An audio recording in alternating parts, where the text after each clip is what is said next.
Hey, thanks so much for finding the video. Do us a favor. If you haven't done so yet, please subscribe. Be sure to leave your comment. We love to interact.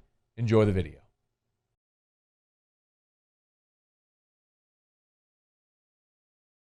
LSU goes on the road as a 23-point underdog and pulls off the most improbable upset of the college football season. I saw today Bill Connolly, who does the S&P projections at ESPN, gave LSU his ratings, gave LSU a 0.6% chance of winning the game Saturday at kickoff. As the old adage goes, that's why they play the game. I mean, absolutely incredible. Here's what I'm going to ask. If you're an LSU fan, here's what I'm going to ask you today. Please allow this game on Saturday to exist in a vacuum. Please allow this game to be its own beautiful, majestic entity. Don't think, well, look, does this mean Bo keeps his job? Because it doesn't. Don't think, well, does this mean Max Johnson is the quarterback of the future? Or did we find? Maybe. Don't think, oh, well, if only they had played that well. Let this exist as a moment in time with no parallel. That was statistically the most improbable upset of this college football season, and right alongside 1993 LSU at Alabama, the day that pigs flew, as the most improbable upsets in the history of LSU football. 127 years of football, that might have been the most improbable upset ever. 1997 Florida, the 93 Alabama game, there might have been something back in like 1919 that I'm just not aware of. But in like modern, current history, that's right there. Yo, LSU was a 23-point underdog. A true freshman making his first career start on the road in the swamp. The best linebacker on your team, who really had been the only bright spot defensively over the last month, is taken off the bus Friday as they're headed to the airport because they think he might have COVID. He ends up not making the trip. Your best defensive back and the best player on your team is scratched pregame. You had your tight end opt out this week. You're at the swamp. At kickoff, you had 54 players available, then minus Derek Stingley. Then during the course of the game, Flott targeting, Ty Davis-Price, John Emery, Chasen Hines, Elias Ricks all get hurt. There were parts in this game where LSU had sub 50 players available. Y'all. And you go on the road and upset the number 6 team in the country, ruining your rival's opportunity to win a national championship. Please let that exist in its own beautiful oneness. Absolutely uncanny what transpired. And the reason I'll keep saying just focus on the goodness there is because, look, Jordy and I are doing whiskey and wine on Saturday, and we're at Don Juan, and the place was on fire. There was so much life and energy. People were buying drinks. People were coming in late, like a game ends, and then people were going out because they wanted to celebrate. There was life in the place. And it was like, man, we haven't seen that at all this year. It's been such an awful year. And then the football season has been so bad for this team. And to have that moment was so joyous. So just revel in it. I mean, just bathe in Florida tears.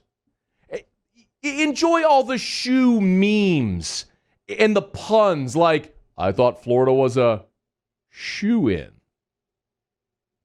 I bet Florida fans are inconsolable. Who throws a shoe? Honestly. Enjoy them all, man.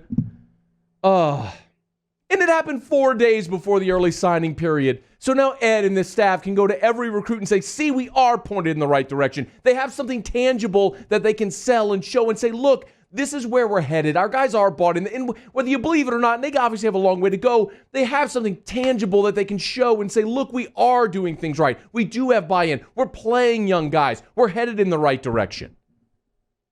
Whether it works or not, we'll see, but they have something. Look, as for the game itself,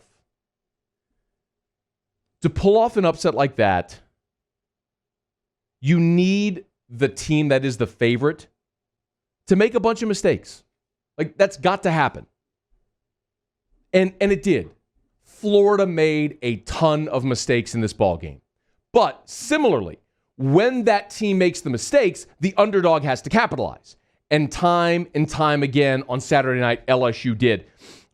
Florida had 2 red zone possessions, came away with 3 points. They got stuffed on a 4th and 1 on the first possession of the game, and then they made a short field goal. Ricks's pick 6. Beautiful job baiting a Heisman candidate into that throw. It's one thing, you bait him into the throw. What if he just knocks it down? But not only did he make the interception, he returns it for a touchdown. You got a double doink interception when Florida was absolutely getting points right there. I mean, off a hand, off a helmet.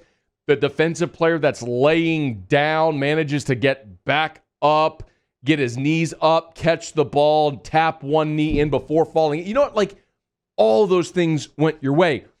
You get a touchdown with 30 seconds before the half, and then Kyle Trask fumbles and you get another 3. Look at the margin of the game.